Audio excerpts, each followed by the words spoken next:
नमस्ते मित्रों, यह है पीएच नेटवर्क। मैं हूं प्रदीप हंडू। आशा करता हूं कि सारे राष्ट्रवादी भाई बहन सुखी होंगे, प्रसन्न होंगे। होली पर जो उत्तम नगर दिल्ली में ऐसा मर्डर केस हुआ जो कि इतिहास में याद रखा जाएगा। इस सिलसिले में मुझे ये पूछना है, जो दलित नेता है, जो अपने आप को दलितों के मसीहा है, जैसे चंद्रशेखर रावण और बाकी जो नॉन बीजेपी लीडर्स हैं, जो अपने आप को दलितों के लिए किसी हद तक जाने के लिए तैयार मानते हैं, क्या उनके कोई स्टेटमेंट आए? मुझे नहीं लगता।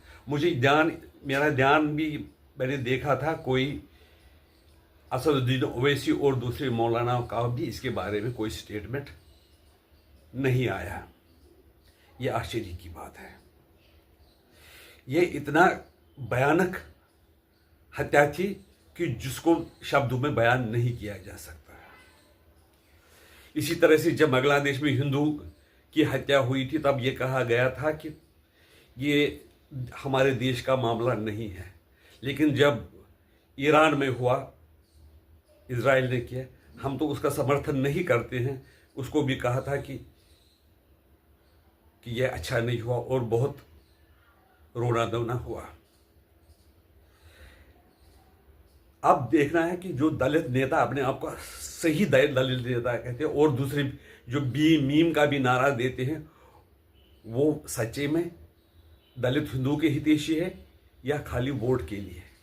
बहुत कांग्रेस ने पहले भी दलितों को वोट के लिए इस्तेमाल किया गया। वो कॉम्बिनेशन बनाते थे, दलित, ओबीसी और मुसलमान। लेकिन ये कॉम्बिनेशन अब फेल होता जा रहा है। क्यों? जितना भी सोशल मीडिया का दौर आया, लोग समझने लगे और एजुकेशन का लेवल बढ़ने लगा, तो वो समझने लगे लोग कि ये जो मीम दलित एकता, पीडीए वगैरह, ये सब झूठ है।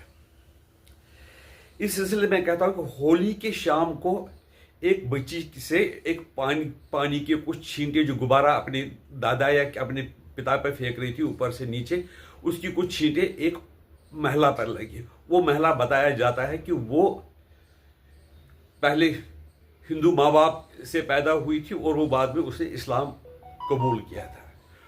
कई ये समझने में आया, कुछ पहले बहस वगैरह हो गई थी, लेकिन बहस से मामला इतना ज्यादा तूल पकड़ेगा, ये किसी को उम्मीद नहीं थी। जो उस लड़की का 10 साल की लड़की का चाचा 25 साल का चाचा था, वो होली खेलने दूसरे ही कॉलोनी में दूसरी जगह पे गया था। जब वो घर आया, बाइक पे घर आया, तो उसके 25 लोगों ने पकड़कर राड़ों से मारा, पत्थरों से मारा। जब वो नीचे गिरा, लेकिन जब गिरा भी, फिर भी छाती पर एक बड़ी सी पत्थर का टुकड़ा मारा ताकि वो कोई जिंदा न रहे। अस्पताल पहुंचते ही पहुंचने से पहले उसकी डेथ हो गई। यहां मुझे ये कहना चाहता हूं कि जो वहां के हिंदू थे, उनके घरों पे बाहर से ताले लगा दिए गए थे। अचानक 25 लोगों ने, अचानक 10-15 जो घर होंगे वहां पर, उनके घरों में ताले लगा दिए, बाहर से कुंडी लगा दी और कई जगहों पर पत्थर के बैरिकेड्स बना दिए गए ताकि वो जो हिंदू है वो घरों से बाहर न निकल सके। और वो जो लड़का था तारुण, वो चलाता रहा, लेकिन कोई उसका साथ नहीं दे पाया। अब उसमें अभी तक तो 7 लोग गिरफ्तार हुए हैं, जिसमें एक माइनर भी है। जो मेन अक्यूज है निजामुद्दीन, उसका घर तो बिल्डोजर से गिरा भी दिया गया, 4 मंजिला मकान। और दूसरी बात आश्चर्य की है, ये जो वहां पर मुसलमान और हिंदू थे, दलित हिंदू अगर रहते हैं जेजी कॉलोनी में, वो 50 साल में एक दूसरे के पड़ोसी है। 50 साल में जब आप एक दूसरे के साथ रहते हो तो आपके पास अपनापन पैदा हो जाता है और फर्क नहीं लगता है पड़ोसी और पड़ोसी। लेकिन 50 साल रहने के बावजूद भी इनका रवैया बदला नहीं है। वहां से जो गली से जो लड़कियां निकलती थी, हिंदू लड़कियां निकलती, उनको परेशान पहले से भी किया जाता था। छेड़खानी की जाती थी, उनके घरों पे पत्थर मारे जाते थे, जो कूड़ा उनके घरों के बाहर फेंका जाता था, जानबूझकर उनको वहां से भगाने का काम हो। आपने देखा होगा कि कई घरों में, हिंदू घरों में, ये लिखा होता है कि ये मकान बिकाऊ है। वो इसलिए कि कई मुसलमान मोहल्लों में हिंदू रह नहीं सकते, वैसे माहौल में रह नहीं सकते हैं, इसलिए वो कहते हैं कि अगर हमें हाफ ही प्राइस पे मिल जाए तो हम इस मकान को बेच देंगे। जिस तरह की ये जो लोग होते हैं मैक्सिमम जीना हराम कर देते हैं हिंदुओं का।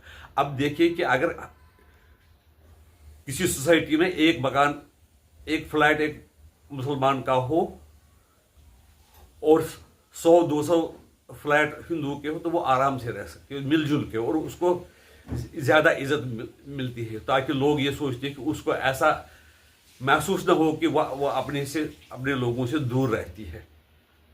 मेरे पास एक उदाहरण ऐसा है जो सच्चाई पे आधारित है, उदाहरण जहां पर एक महिला को बिल्कुल ही किस तरह से